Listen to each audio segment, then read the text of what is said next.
ได้แฟนใหม่ยังครับ นี่มึงได้แฟนใหม่ครับ ตอนนี้แม่จอนทำอะไรอยู่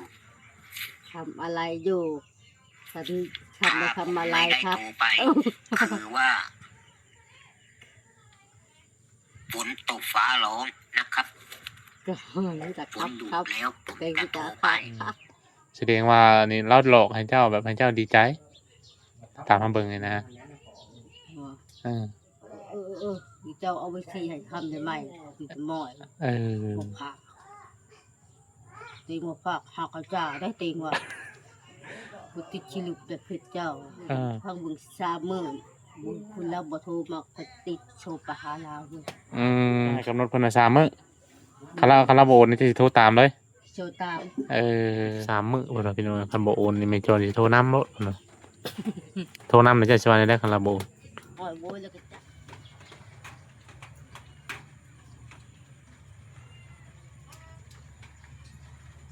เอ้าพี่น้อยเนาะเปิดคลิปขึ้นมามานี่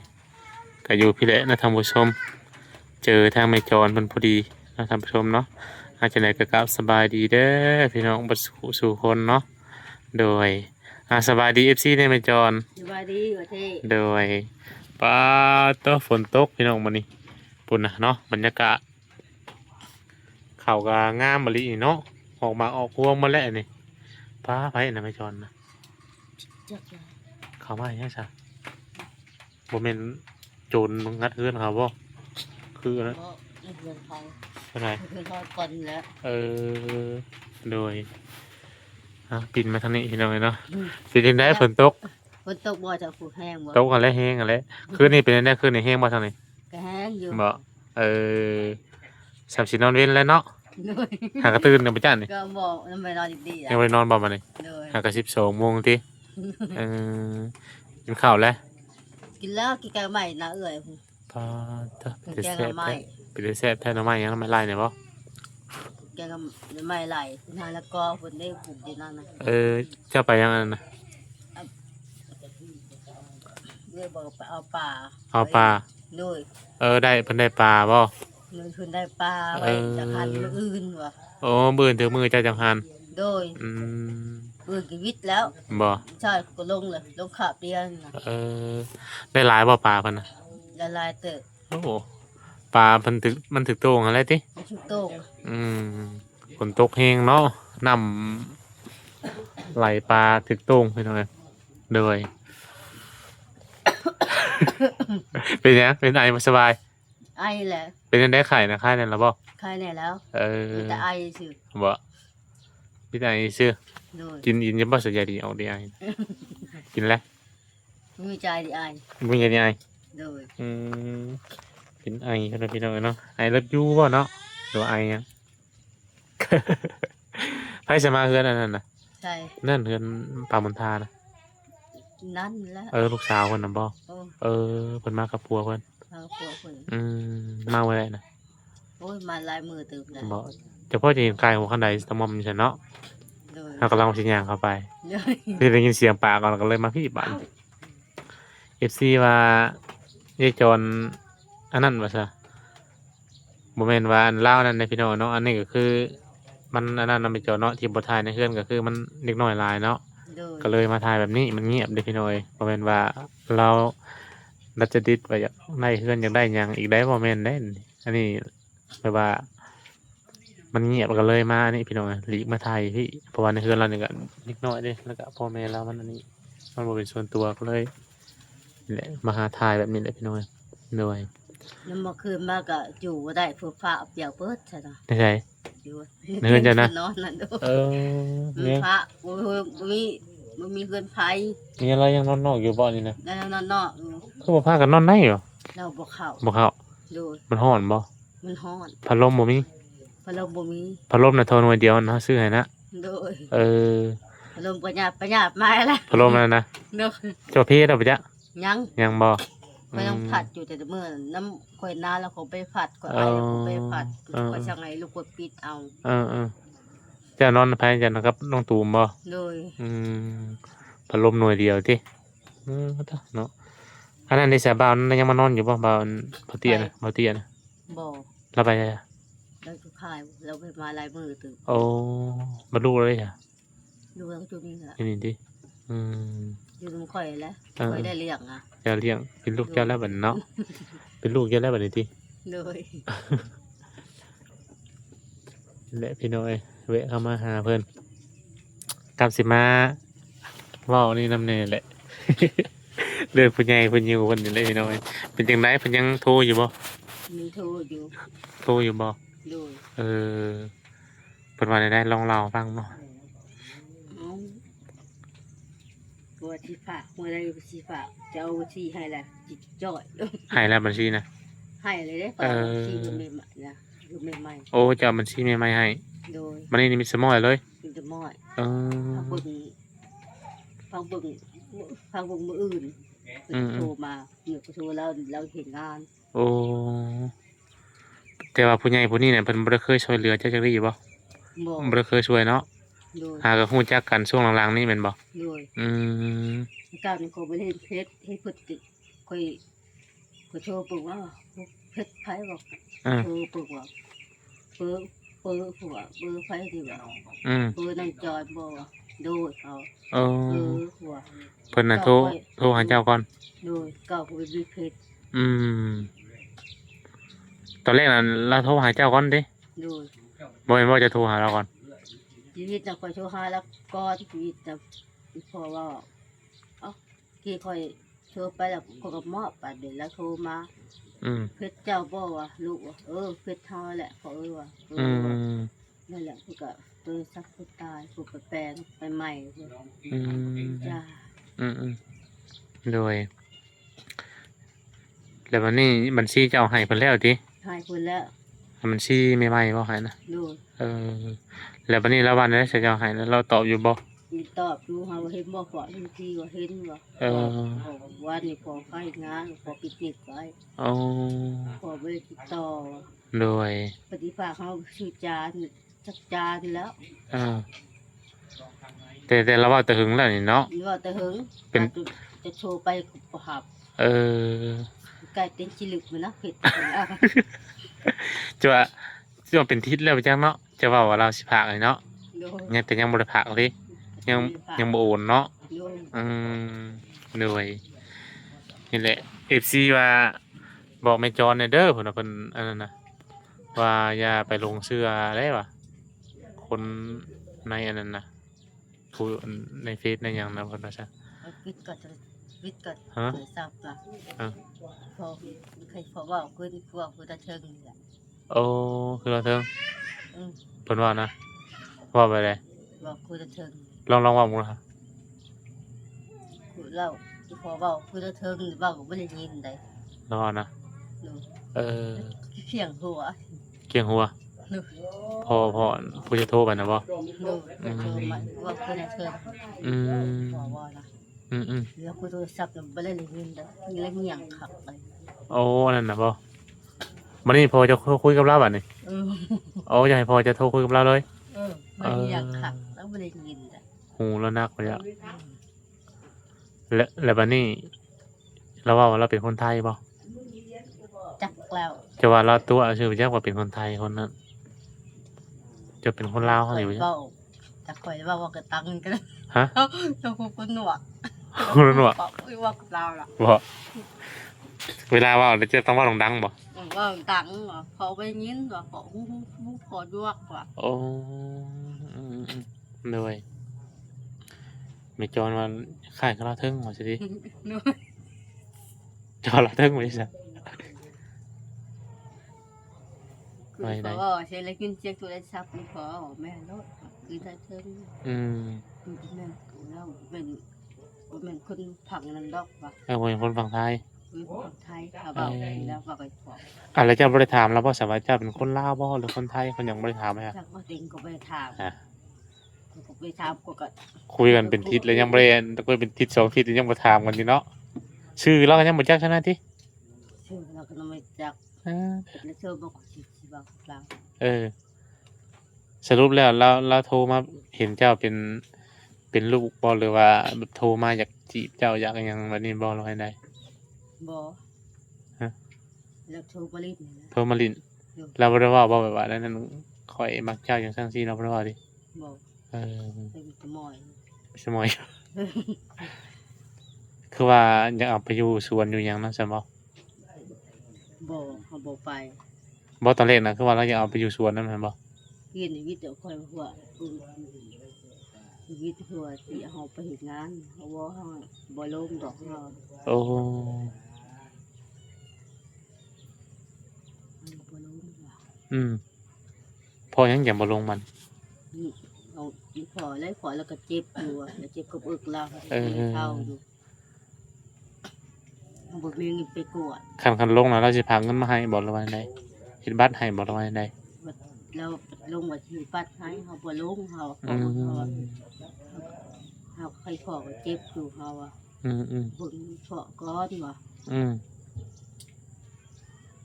แต่มันนี่เปลี่ยนใจบัดนี้ติ อันนี้ไปก็ไม่จะเฮ็ดงานทำใหม่ๆแล้ว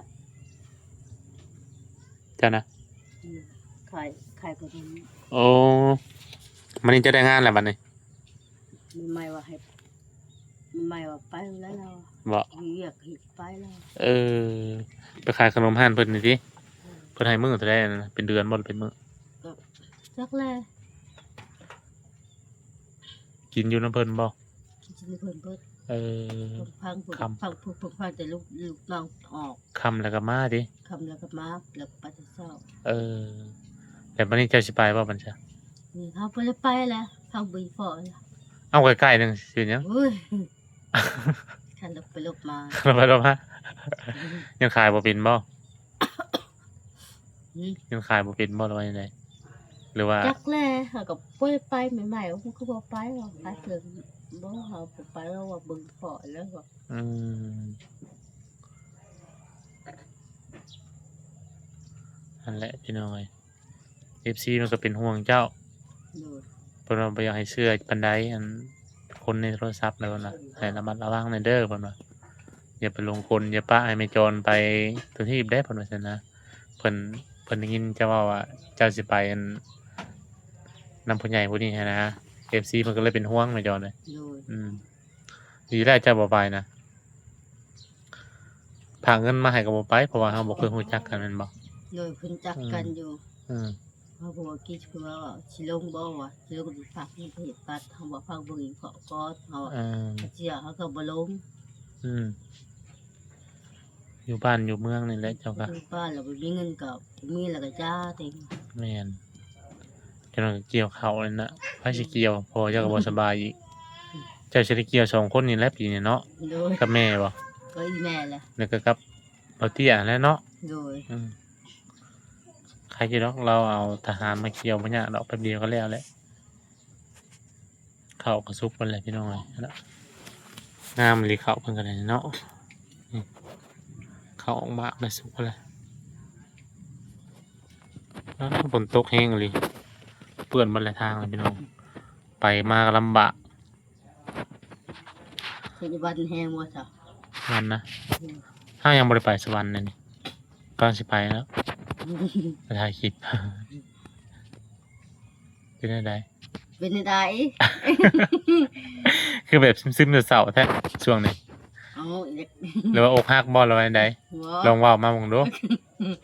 ฮะ คือว่าขี่ไปขี่มาอยู่ว่ะ กลับไปกลับมา เจ้บ่งัวบ่ มาเบิ่งงัวเบิ่งเป็ดเบิ่งไก่นี่แหละในเรือนในซ่านนั่นแหละ มาทางเรื่องทางนี่บ่ยากเลยเนาะ ทางเพื่อนมาเว้าอย่าว่าอกหักอกหยัง บ่ ช่วงนี้คือแบบเงียบๆทีเดียว บ่เลย บ่แม่นมีความในใจบ่เราเว้าหยัง มีครับ โอ้อ้าวบนหัวเนาะอุ่นยังอันนี้ตกสินี่มานี่เนี่ยได้อันคาดองอันลานซาวนะเพิ่นขอแล้ว ยัง ยังมื้อได้ใช่ไหมจอน อีกจักทางเบิ่ง ทางเบิ่งติแต่เดี๋ยวนี้เพิ่นมาอยู่ร่วมกันได้เดี๋ยวนี้เนาะ โดยทางกระบูกัน เขามาเมื่อวานนี่บ่ โดย อืมบ่ได้ไปเลี้ยงงัวบ่มื้อนี้เจ้า บอกแมลง บ่ได้ บ่ได้เลี้ยงกัน เออ เฮานอนเว้นหลักประตูไว้ เออสิไปนอนว่าบัดนี้นะจังนั้นก็ไปนอนได้ติ เลย มื้อหนึงนี่นอนจักเทื่อ เสียเดียว เทื่อเดียวพอกลางคืนบ่ได้นอนเลย มีเบิ่งโทรศัพท์ เบิ่งโทรศัพท์ประมาณจักโมงนอนบัดนี้ โอ้ ตี 1ตี2มาเลยติ เออ อ่า แต่ หรือว่านอนกลางเว้นแล้วกลางคืนมาแล้วลมผู้บ่าวบ่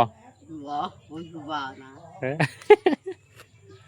ส่วนมากเราโทรมาตอนกลางคืนหรือกลางเว้นพ่อใหญ่นี่ มันเท่าคืน กลางคืนอ๋อ คือคืนละวันแล้วโทรมาเขาก็ปิดไปแล้ว คู่มือบ่แม่จอน มือ คู่มือเนาะโทรมาจนข้านคุยเพิ่นเลยติ สิคันคุย อืม เสือกับเจอเสือแล้วเขาปิดไว้ ปิดเน็ตไว้รำคาญเด้ น้ำคาน สิโอนก็บ่โอนเนาะ โอนว่ะโอนแล้วก็จ่ายแล้วเต็ง เอ ว่ะ อค่าน้ำลายได้ติ โดย ตัวเฮาได้เสือกเด้อคือว่าสิโอนตั้งแต่เป็นทิศสองทิศเลยสิดอกคือยังบ่โอนอยู่สิดอกคันบ่โอนแล้วบ่คุยนำได้สิดอกเด้อบัดนี้ว่าแล้วเด้อ เต็งว่ะโอนแล้วเต็งสั่งไปบิวลุกเต็งว่ะ เอ้าเฮาส่งเป็นเพื่อนแล้วก็ยังบ่ได้รับเฮาได้ บ่ เฮ็ดรูปแล้วเราไปเจอนอนในอูแม่นบ่นอนในอูบ่ ฮะ คือนอนในอูฮู้แล้วแม่นบ่ เรื่องอู่พร้อม เออก็ยังบ่ได้รับเฮาแล้วบัดนี้เราเว้าว่าเรานั่นติดต่อหาเฮาบ่ได้เนาะ อยู่ แล้วบัดนี้เฮาก็ส่งคำขอให้เพื่อนเราแล้วเฮาอะยกโป้ยกหยังไปหาเราแล้วเราก็บ่ได้ตอบอืมแสดงว่านี่เราหลอกให้เจ้าแบบให้เจ้าดีใจ ตามมาเบิ่งนี่นะ บ่ เออ โอ้พวกงานคนโทรมา อืม โทรมาพวก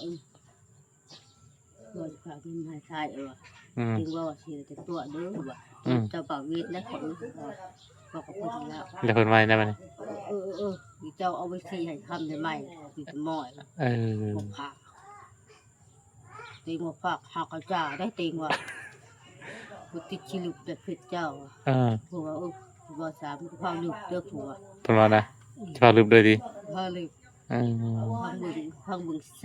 30,000คุณแล้วบ่โทรมาก็ติดโชว์ไปหาลาวเด้อ อืมมันยังจะให้กำหนดเพิ่นน่ะ3มื้อคาราโบนี่จะสิโทรตามเลย โชว์ตาม เออ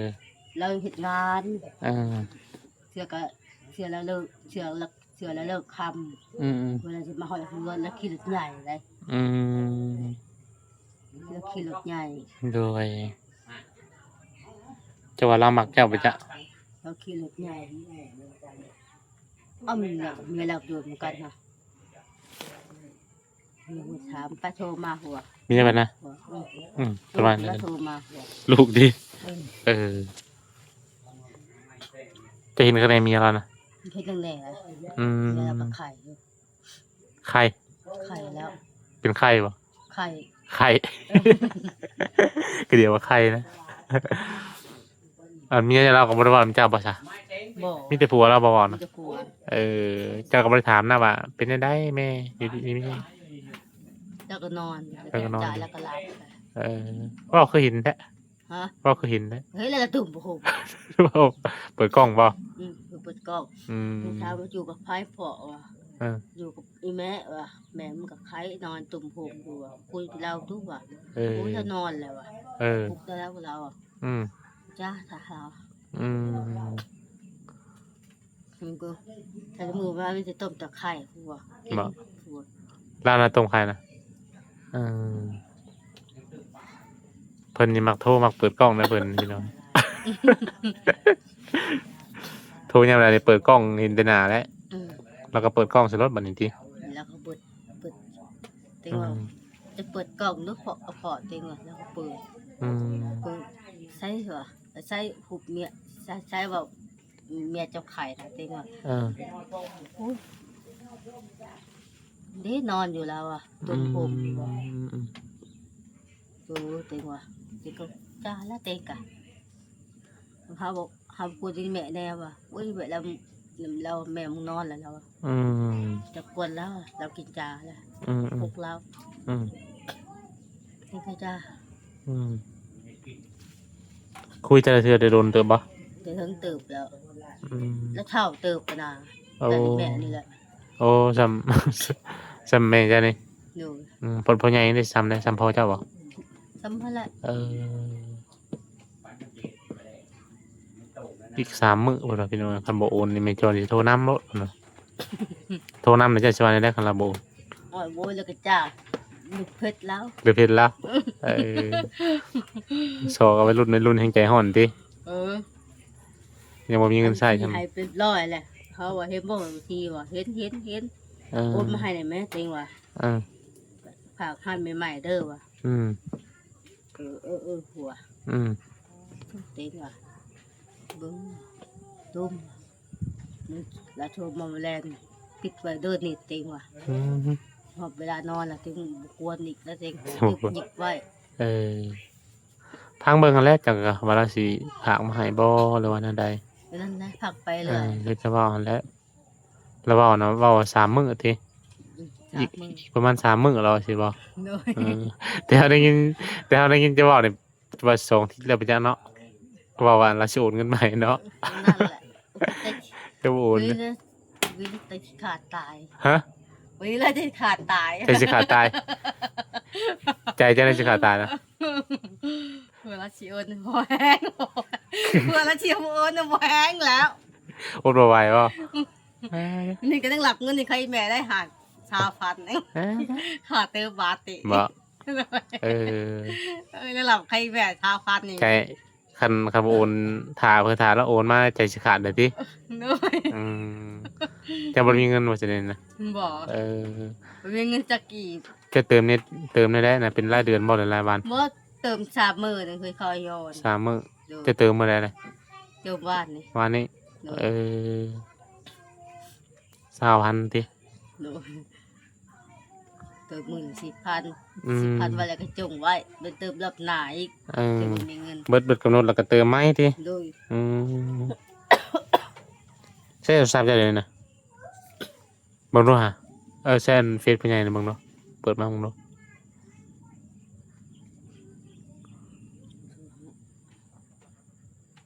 ว่าโทรคุยกันมื้อใดเบิ่ง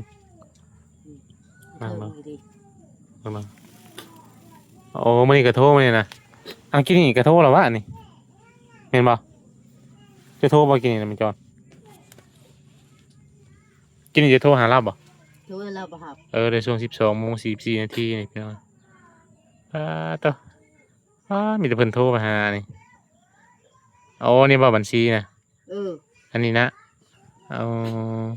เพิ่นเอาบัญชีส่งมาเรียบร้อยส่งเมื่อเช้านี่บ่ ถึงวาดนี่ ส่งวานนี่เดี๋ยววันนี้เราตอบมาอันนี้โอ้จะส่งไปให้แล้วกดโปรมาให้ซื้อเนาะ อืม เราบ่ได้เว้าหยังเลยบัดนี้ เราเห็นอยู่แล้ว อืมนี่เนี่ยเพิ่นโทรกันพี่น้อย นี่ภาคส่วนมากมีแต่เป็นโจรนะโทรหาเพิ่นเนาะโปต่อถ่ายตู้มาให้อีก อันนี้เบาเสียงมานานมานะ เออ ได้แฟนใหม่ยังครับ ได้แฟนใหม่ยังครับ นี่มึงได้เห็นใหม่ครับ ตอนนี้แม่จอนทำอะไรอยู่ ทำอะไรอยู่ฉันได้ทำอะไร ไม่ได้ ครับ โทรไป คือว่าฝนตกฟ้าร้องนะครับ ก็รู้จัก ฝ ครั น บ ดุ ครับ แล้วผม เด็ก จะโทร จะ ไป ครับ โอ้นี่กันส่งมานะเพิ่นว่า ได้แฟนใหม่ยังครับ ตอนนี้แม่จอนทำอะไรอยู่ ถ้าผมไม่ได้โทรไป คือว่าฝนตกฟ้าร้องนะครับ ตุ๊กของเขาค่ะ ฝนหยุดแล้วผมจะโทรไป เห็นบอกคน เอ ตุ๊กของเขาค่ะ อตุ๊กโดย บอกคนตุ๊กก็โทรพาก็ได้เรา เออ คิดนิด ชัดเจนบัดนี้เนาะ เห็นว่า มีแต่รอรุ่นรอชมบัดนี้เนาะว่าสิโอนเมื่อใดว่าเราสิจริงใจแท้บ่หรือว่าจั่งใดเนาะ ดู อืมเจ้าก็จริงใจกับเราอยู่บ่ ใคร เจ้าน่ะ เอาก็ว่านะเจ้าบ่ได้จริงใจกับเราไปอะ บอละ เอาเลย ถ้าบุญแล้วถ้าบุญแล้วโทรมาแล้ว เออ โทรคืนนี่พอดัง ฝรั่ง คืนนี่ปิดติดไว้ อืม คิดตังค์แล้วลูกกูเปิดนิดว่ะเอาคืนฝนตกเพราะว่ะ อืม คืนฝนตกว่าพาดังแตกต่างเอาฝนตก แตกต่าง มีกับวิทย์เลยว่าจะได้พอดัง เออ เปิดก็บ่ได้ อืม แตกต่าง ผลเฮงติ โดย เอ้าพี่น้องเนาะเราลุ้นเราชมว่าสิเอาได้ต่อเนาะก็อีกประมาณ3 มื้อซั่นคันว่า3 มื้อยังบ่โอนมาไม่จนสิโทรตาม เห็นบ่เออซะประมาณนี้แหละเด้อ โดย จบคลิปกันเด้อบัดนี้เด้อ โดย สบายดี FC แน่ อันนี้ สวัสดี